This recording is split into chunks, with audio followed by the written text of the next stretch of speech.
On va passer à la restitution des ateliers en 30 minutes. Ça va être du rapide, 10 minutes par thème. Je vais appeler sur scène les rapporteurs, observateurs sur le premier thème. J'ai donc Jean-Luc Simon, Audrey Linder, Jean-Paul Noël, Ève Gardien, Caroline Souter et Jean-François Pelletier. Ouais, vous pouvez les applaudir, ça va entretenir leur motivation. Allez, ouais, yes. Come on, guys. Voilà, j'espère qu'ils sont tous là, parce que ceux qui étaient au sous-sol ont peut-être mis plus de temps à revenir. Bon, vous êtes contents de cette réflexion en groupe? Oui? Non? Ah, visiblement, vous êtes crevés, quoi. Ok. Bon, bah alors on a au moins la Suisse et le Québec qui sont représentés. Vous n'êtes pas à l'aise, c'est ça, avec moi, non Ah, mais non, ils passeront par le côté jardin, ils arriveront par... Venez près de moi, sinon je me sens complètement exclu, isolé, stigmatisé, discriminé. Déjà que j'ai grave souffert, là, dans ma vie. Ah, c'est pour ça, ok, ouais, vous avez raison, ok, c'est vrai, j'avais oublié Jean-Luc. Mon Dieu. Mais c'est parce qu'on n'y pense plus du tout. D'accord, ok. D'accord, allez, on fait ça. Bon, et venez tous près de moi, voilà. Caroline, ne repartez pas au bout du monde. Alors, sur le principe, je laisse donc la parole aux observateurs, personnes concernées observateurs. Parlez de ce que vous avez vécu, de ce... Bon, enfin, faites bien comme vous voulez, vous avez 10 minutes. Débrouillez-vous, je vous écoute. Oui, enfin, en même temps, Philippe lui-même n'était pas toujours très clair dans les explications qu'il m'a données depuis 3 semaines. J'ai galéré, vous savez. Bon, bref, non, sérieusement. Allez-y, dites-moi, enfin, dites-nous ce qui s'est dit. Bah, pas tout, non, il faut faire une synthèse. Vous avez 10 minutes. Oui, alors ça va être... c'est un exercice pas simple. C'était une discussion passionnante. La première question qui s'est posée, c'est se fédérer contre ou avec. Comment faire pour tenir compte des... ne pas gommer les spécificités et quand même, créer des synergies dans un contexte où l'évolution est très rapide. Donc, comment à la fois avoir une convergence qui puisse également avoir comment, en gros, une image qui était très parlante, c'est comment faire une rivière qui peut, du coup, s'infiltrer peut-être dans des... Il y a des forces contraires qui sont des fois des obstacles et que l'image de l'eau, d'une rivière, permet justement d'unir et de fédérer des énergies en contournant même en entrant dans des tout petits interstices. Est-ce que j'ai...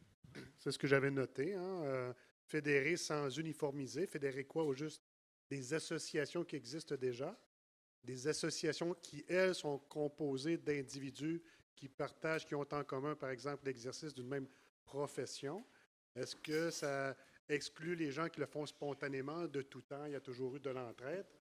Comment respecter toute cette diversité en ayant quand même une voix forte pour se représenter, pour avoir auprès des instances décisionnelles représenter malgré tout un courant qui a représenté une certaine majorité de sa base pour pouvoir faire valoir nos intérêts. Comment créer un cadre qui soit suffisamment souple, mais qui existe quand même, et peut-être que la rédaction d'une charte était une des pistes qui est sortie comme étant une possibilité qui permette d'ancrer les valeurs qui sont communes à toutes les pérédances et qui tiennent, justement, qui n'aient pas besoin de viser la normalité et de gommer les spécificités, justement.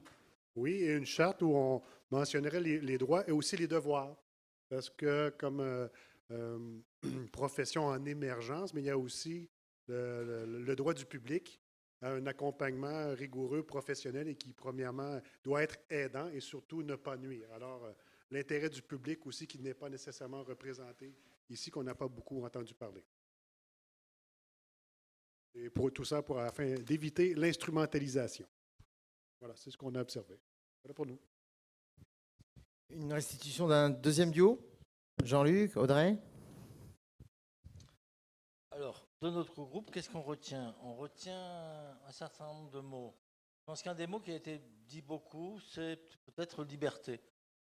Chacun voulant garder sa liberté au sein d'une fédération. Donc il ne faut pas que ce soit une fédération ordre, une fédération qui soit trop directive et trop autoritaire, pas un truc pyramidal, mais une fédération sur laquelle il peut y avoir des échanges d'idées, des échanges de pratiques et des échanges de connaissances. Moi, c'est ce que je retiens beaucoup. Oui, je suis tout à fait d'accord. Puis c'est vrai que moi, il me semble qu'il y a beaucoup de choses qui ont été discutées qui ressemblaient beaucoup à ce que vous venez de restituer. Donc cette reconnaissance, en fait, qu'il y a vraiment une grande diversité de pratiques. Certains sont professionnels, certains le sont à titre bénévole, avec justement des handicaps physiques, des handicaps psychiques.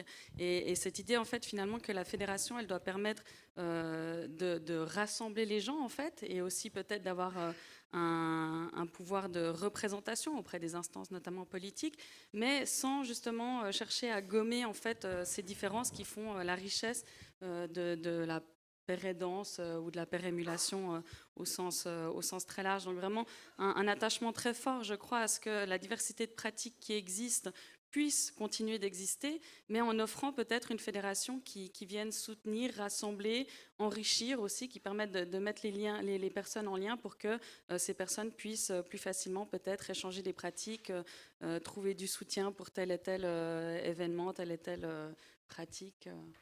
Alors on a aussi dit fédération, mais pas con. C'est-à-dire pas une confédération qui soit la réunion d'organisations et d'associations, mais aussi un regroupement qui permette l'adhésion individuelle, c'est-à-dire qui permette à des individus, des personnes qui pratiquent le soutien mutuel, dans quelque cadre que ce soit, à aussi rejoindre ce regroupement et à pouvoir être encadrés, en tout cas accompagnés par cette fédération qui doit être aussi ouverte aux intervenants individuels, on va dire, hein. C'est-à-dire qu'ils puissent offrir une adhésion aux individus. Et peut-être juste une dernière chose aussi, une fédération qui soit justement pas quelque chose de l'ordre du top-down. Donc la fédération décide, impose et ensuite diffuse ses pratiques, mais qui soit vraiment quelque chose qui puisse permettre de faire remonter les besoins du terrain. Donc une fédération vraiment bottom-up en fait. Merci. Ève, Jean-Luc, Jean-Pierre, pardon. Jean-Paul, si tu veux, c'est bien aussi. Pardon, mille excuses. J'ai du mal avec les prénoms composés. J'ai un parrain qui s'appelle Jean-Luc et un père qui s'appelle Jean-Pierre. Alors c'est très bien, mais voilà. Les prénoms composés, on a l'habitude. Mon premier patron pharmacien m'appelait Jean-Chose, parce qu'il se trompait chaque fois. Voilà, c'est pas grave. Donc dans l'atelier, bonjour tout le monde, j'espère que vous n'êtes pas trop fatigués. Je vais tenter de réveiller un petit peu, s'il y a moyen. Dans l'atelier, on allait parler de syndicat. Est-ce qu'on fait un syndicat? Est-ce qu'on fait un ordre? Est-ce que c'est une association? Eh bien, finalement, on a très peu parlé de ça. On a reparlé des thèmes qui reviennent souvent parce que, en parlant, c'est aussi beaucoup de questions qui se posent, qui se reposent et auxquelles on n'a pas encore les réponses précises. Puisque je dis souvent, c'est quelque chose de nouveau. On crée un nouveau métier. Un métier particulier, puisque c'est un métier qui, pour moi, les qualités humaines sont bien supérieures aux qualités académiques qu'on pourrait acquérir. Soyons clairs. Que vous connaissez tous l'un ou l'autre psychiatre, moi j'en connais un, il est tellement brillant qu'il donne cours dans 2 universités, dont une aux États-Unis, il fait des études magnifiques, et comme psychiatre, il est assez nul parce que cette personne-là n'a aucune empathie, et il est comme Freud, il a une phobie sociale, ce qui fait qu'il ne sait même pas regarder les gens dans les yeux. Donc, il est brillant, il est tout ce qu'on veut, mais voilà, qualité humaine, il n'en peut rien, il est né comme ça, etc. Donc moi, je pense que la formation, pour moi, c'est comme pour tous les métiers, finalement, c'est aller acquérir de l'expérience dans la pratique. C'est pour ça que, même dans la formation que nous donnons en Belgique, moi je trouve que faire un stage d'1 mois, c'est nettement insuffisant. Je pense qu'un stage, mais avec une supervision, encore une fois, un aîné, un autre père aidant qui a déjà de la bouteille, qui sert de superviseur à celui qui fait son stage, c'est peut-être ça qui est le plus important. Maintenant, on a parlé de quoi aussi? On a parlé du statut. Mais le statut, c'est une question qu'on parle... nous autres, la pérédance en Belgique, depuis quelques années, le statut, ça revient tout le temps.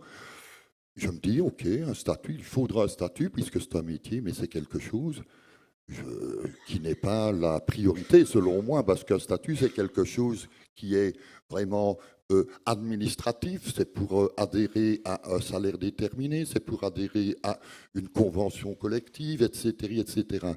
Quand je dis que ce n'est pas la priorité, si, ce serait très bien, mais parlez d'abord du contenu de la formation.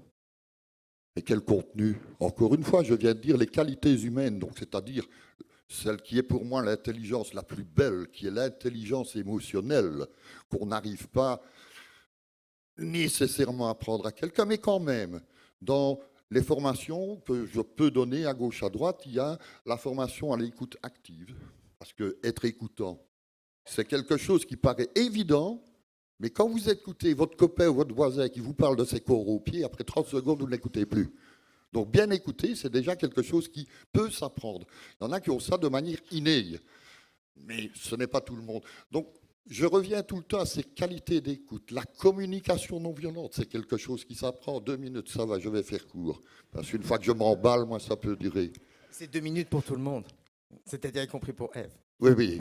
Mais voilà, je vais dire, pour parler syndicat, association, on s'est quand même mis d'accord dans le sous-groupe que faire un ordre, ce serait peut-être pas mal du tout, comme l'ordre des médecins, l'ordre des psychologues, ben, bon, à travailler. Merci. Et alors, Merci, Jean-Paul. deux petites incises pour compléter Jean-Paul, parce qu'il a fait vraiment une synthèse brillante. Je voudrais dire que quand on a parlé d'ordre ou de fédération, en tout cas, ou d'association, il y a quand même une thématique qui est ressortie, c'est arriver à être ensemble pour faire face éventuellement à des corps professionnels qui ne nous attendent pas. Donc il y a l'idée d'être solidaire pour pouvoir avoir de la reconnaissance et avoir une identité, en fait, une identité collective. Donc il y a ça qui était important. L'idée de fonder un ordre était aussi arrivée avec la thématique de mettre de l'ordre dans tout ça. Avec l'idée qu'il y avait aussi beaucoup de disparités, de singularités, d'hétérogénéité, mais que ce n'était pas forcément toujours favorable. Donc il y a aussi une volonté de mettre un peu d'ordre. Et quand on a parlé de fédération, c'était l'idée de solidarité qui était vraiment mise en avant. Merci beaucoup à toutes et tous. C'est vrai que c'est très frustrant parce qu'on pourrait vous entendre toutes et tous parler en fait sur une semaine. On pourrait faire un séminaire d'1 semaine. C'est juste un colloque d'1 journée. Il faut venir faire voilà, votre formation, mais vous avez raison Jean-Luc. Merci à toutes et tous. On reçoit maintenant notre deuxième pool de rapporteurs, rapportrices, observateurs, observatrices sur le deuxième thème, le statut professionnel commun à tous, rien sur nous sans nous. J'appelle donc sur scène Judith Verrag, Magali Coldefi, Béram Kadour, Sophie Laurinquet, Isabelle Hainaut et Élodie Gilliot.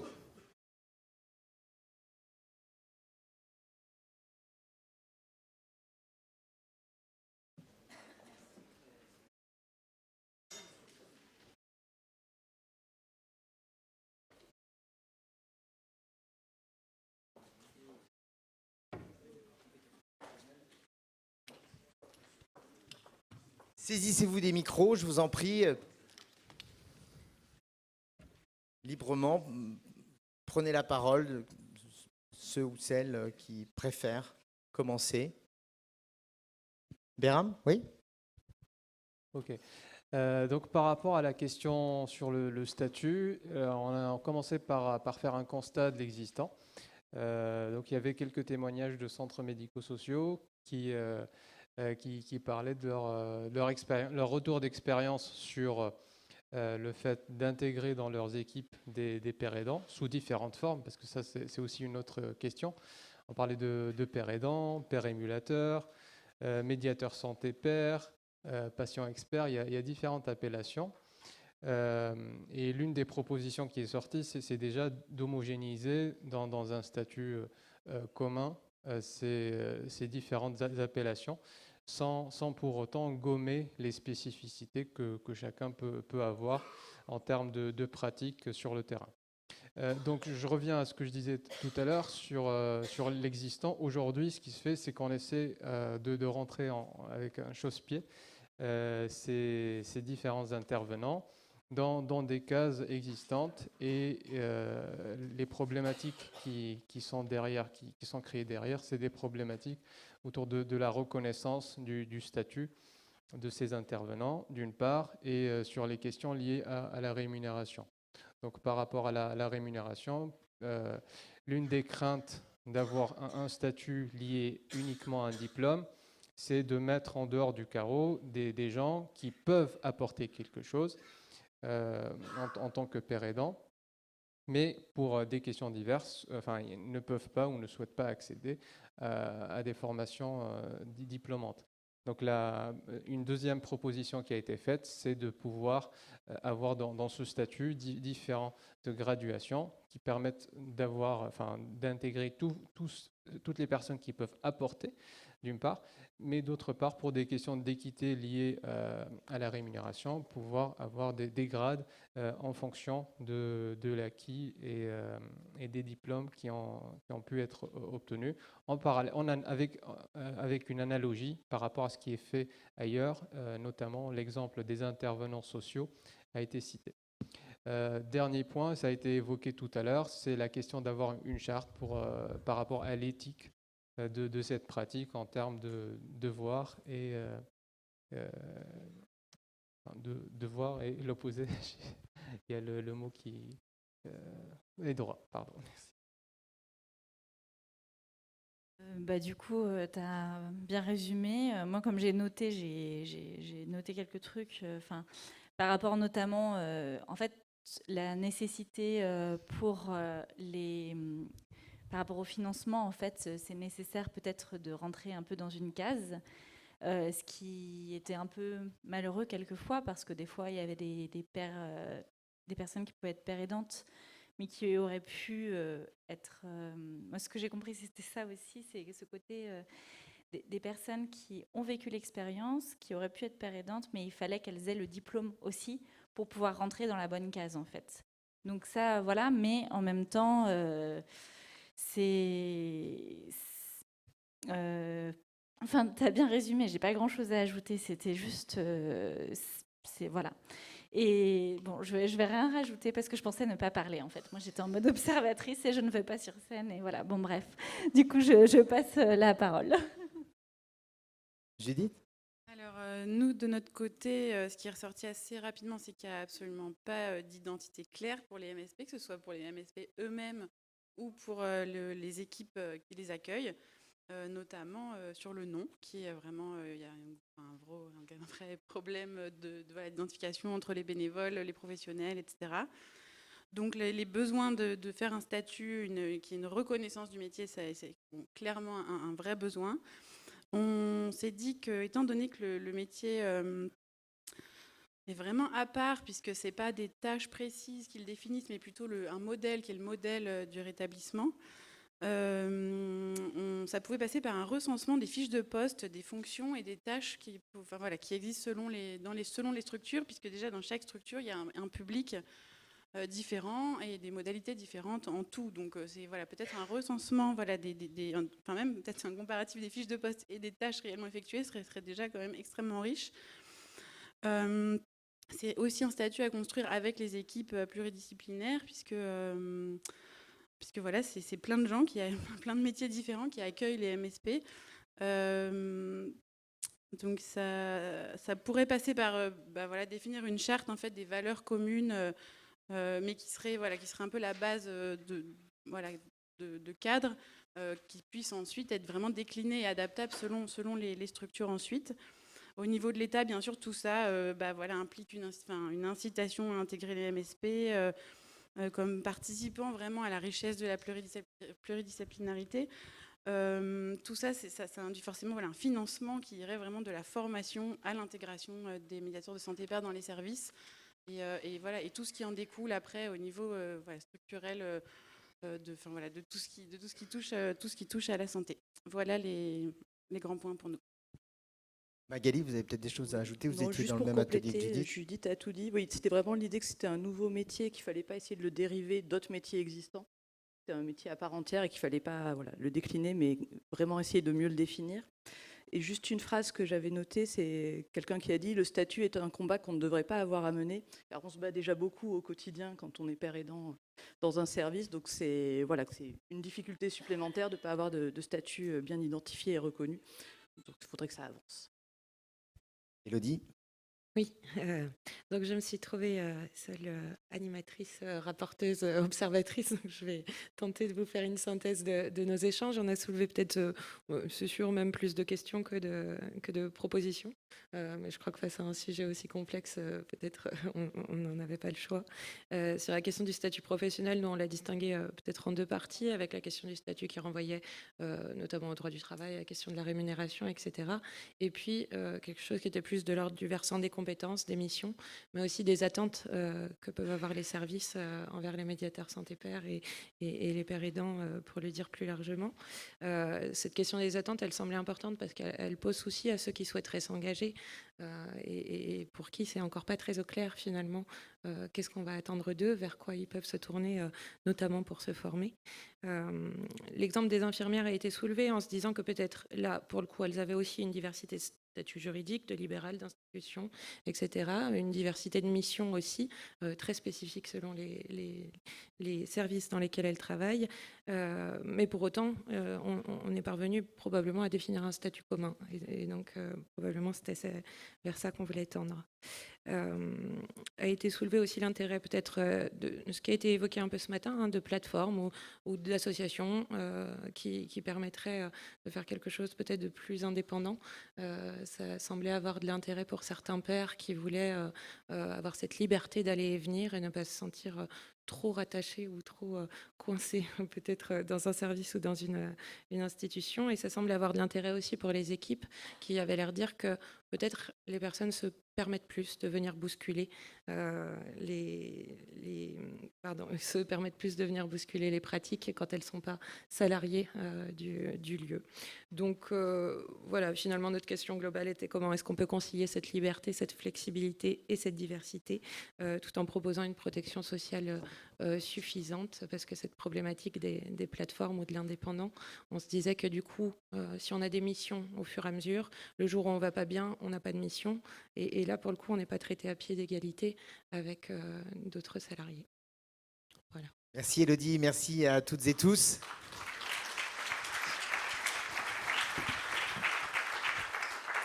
Troisième et dernier thème de réflexion de ces ateliers, une première marche, une formation accessible à tous.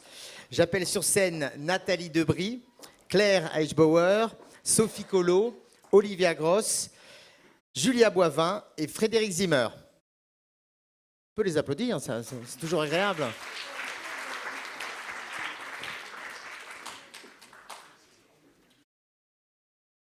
Prenez place, mesdames.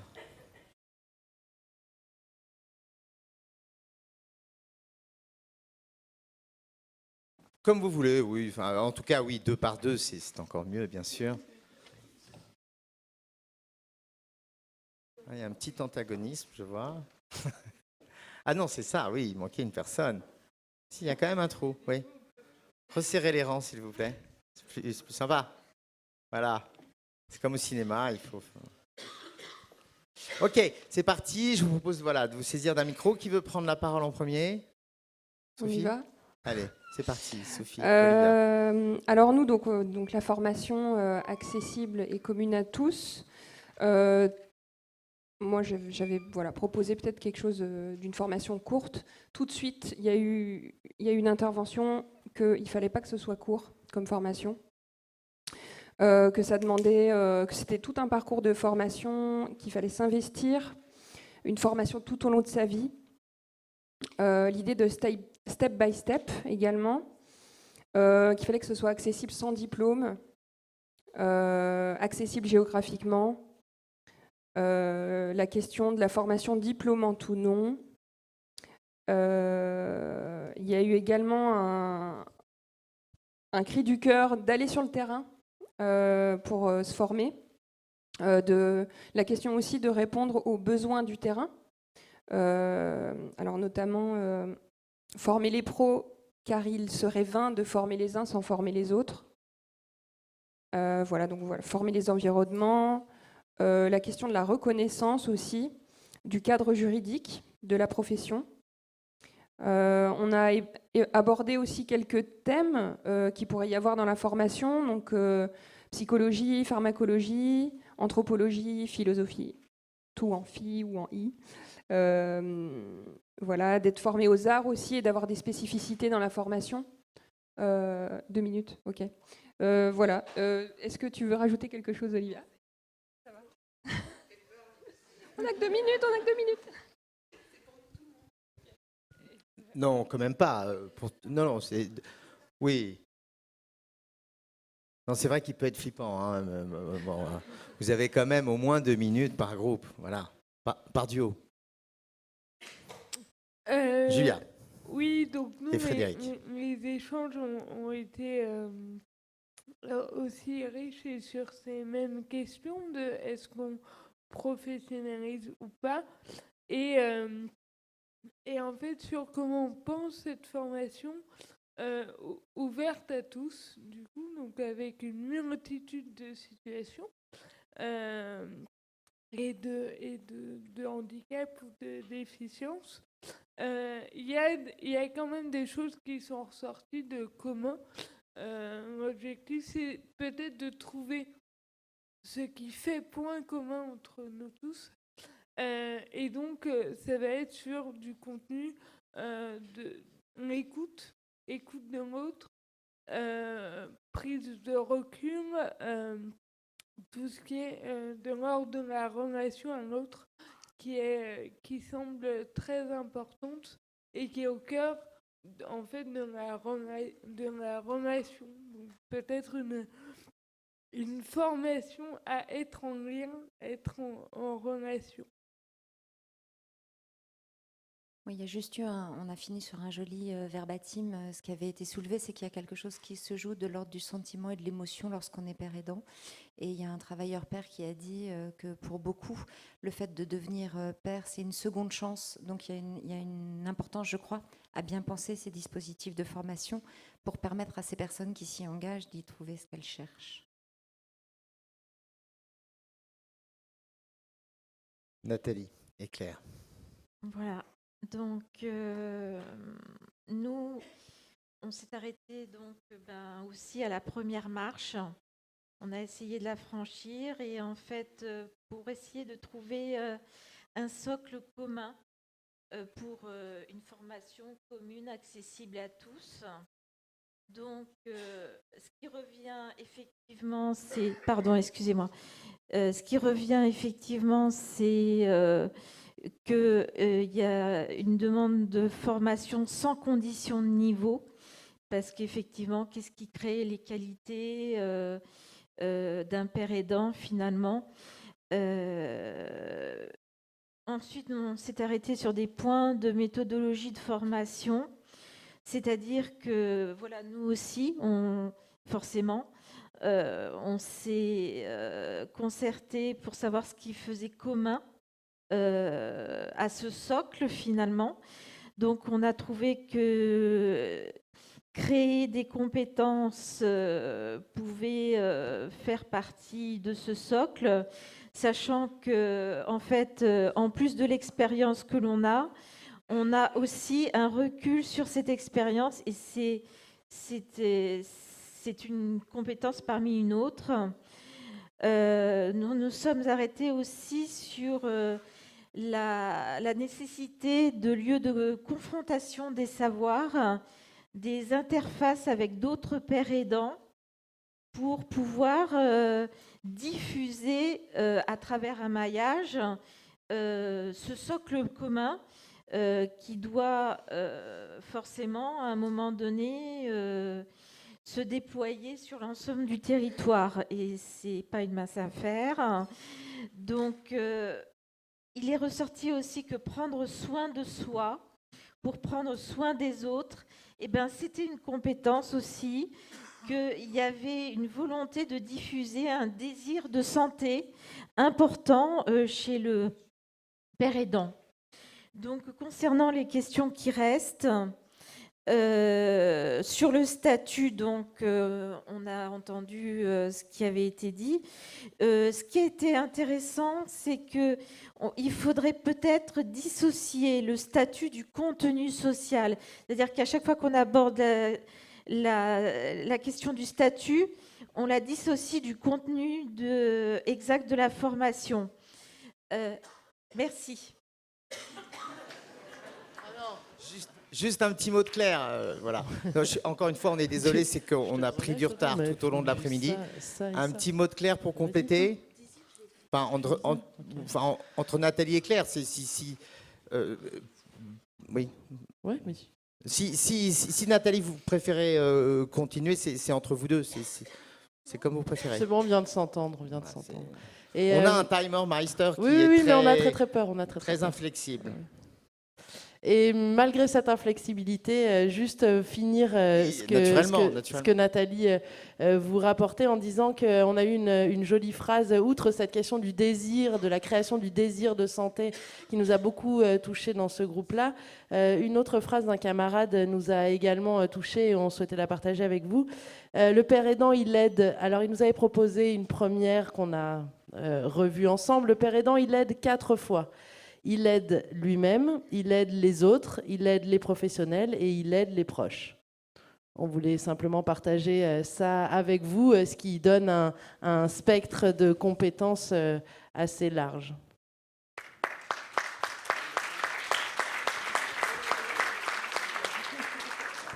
J'applaudissais, mais je pense qu'effectivement, on va quand même donner la parole à Olivia qui ne nous a rien dit, mais on a très envie de l'écouter quand même. Voilà. Comme quoi, on a de la souplesse. Bon, mais ça a intérêt à être intéressant. Non,